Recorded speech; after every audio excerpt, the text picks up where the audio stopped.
भगवत गीता ने पहली बार इस पृथ्वी पर जगत को मनोविज्ञान का परिचय दिया। 5000 साल गुजर गए, लेकिन आज तक ये अनूठा मनोविज्ञान जो मानव जीवन के हर क्षण से जुड़ा है, लोगों तक नहीं पहुंचा। इसकी जो मुख्य कारण है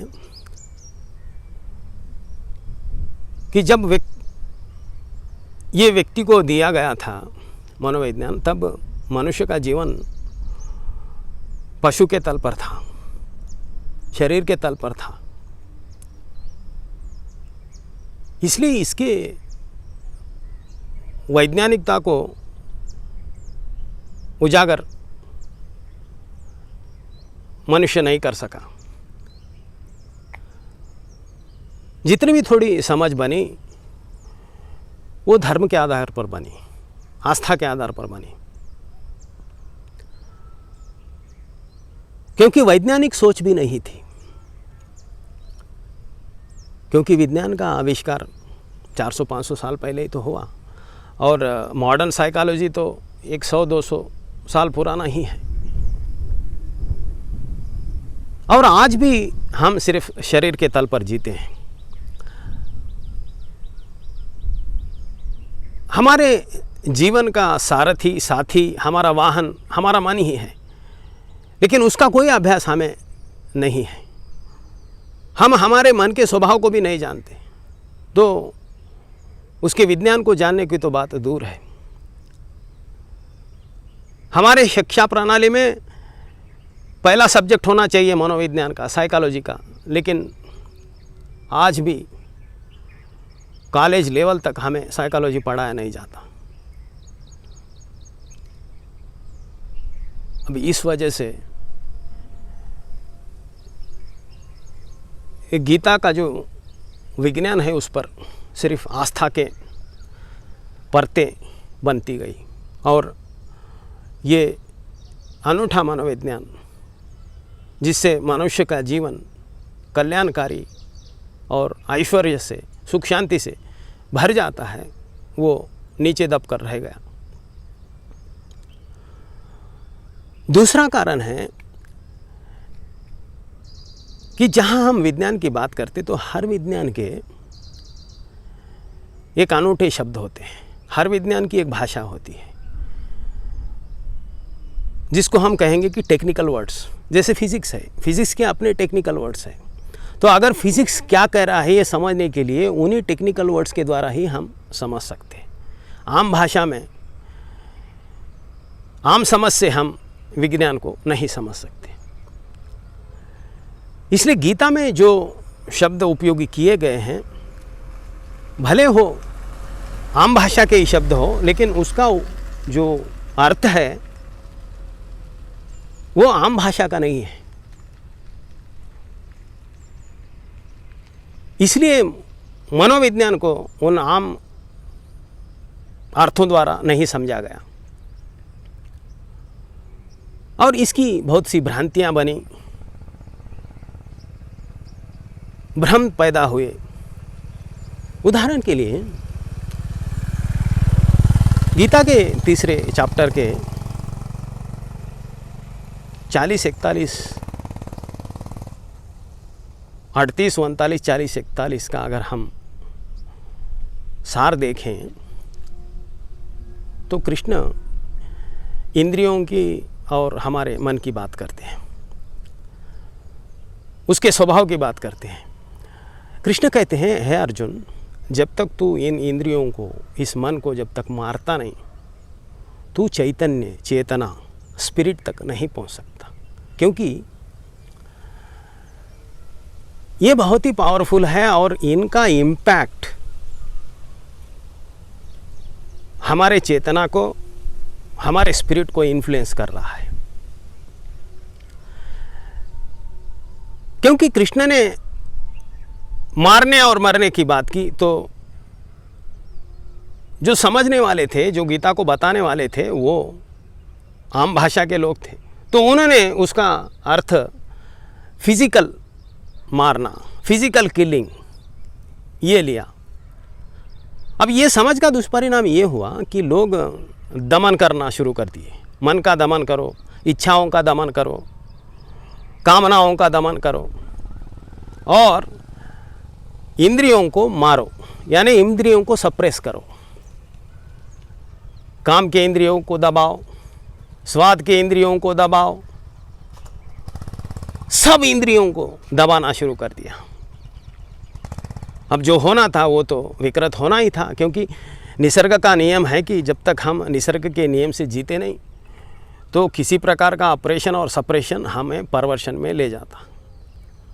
वही हुआ, जीवन एक विकार के रूप में तैयार हुआ।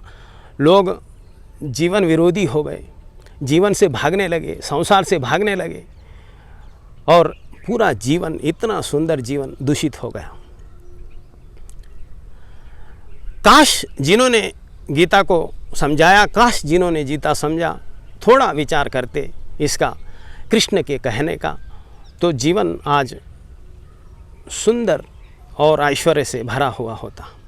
जिस नरक में हम जी रहे हैं वो नरक स्वर्ग के रूप में होता।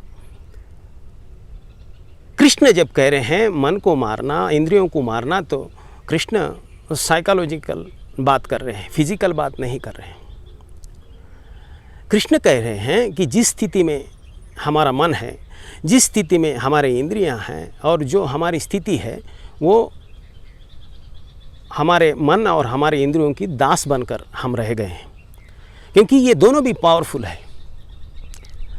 जब तक हम इन इंद्रियों का, इन मन का दास बनकर जिएंगे, स्लेव बनकर जिएंगे, तो हमारे भीतर का जो स्पिरिट है, हमारे भीतर की जो चेतना है, जो चैतन्य है, वो कभी बाहर नहीं आएगा।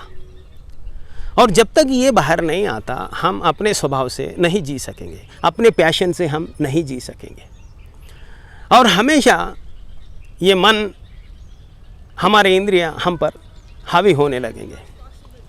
तो कृष्ण कह रहे हैं कि हे अर्जुन, यानी हम सब के मन को कह रहे हैं कि अपने मन का अभ्यास करो, अपने मन के स्वभाव को समझो, अपने इंद्रियों के स्वभाव को समझो, इंद्रियों के स्वभाव का अभ्यास करो। फिर इस अभ्यास से जो समझ बनती है उससे तुम हमारे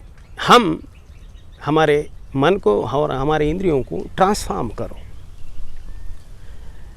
जैसे ही इस अभ्यास से हमारी समझ बनेगी, उस समझ से हमारी जो मन की स्थिति है, हमारी जो इंद्रियों की स्थिति है, वो ट्रांसफॉर्म हो जाएगी और हमारा मन, हमारे इंद्रियां हमारे लिए जो पहले शत्रु थे वो अब मित्र होंगे, हमारे सारथी होंगे, हमारे सहायक बनेंगे।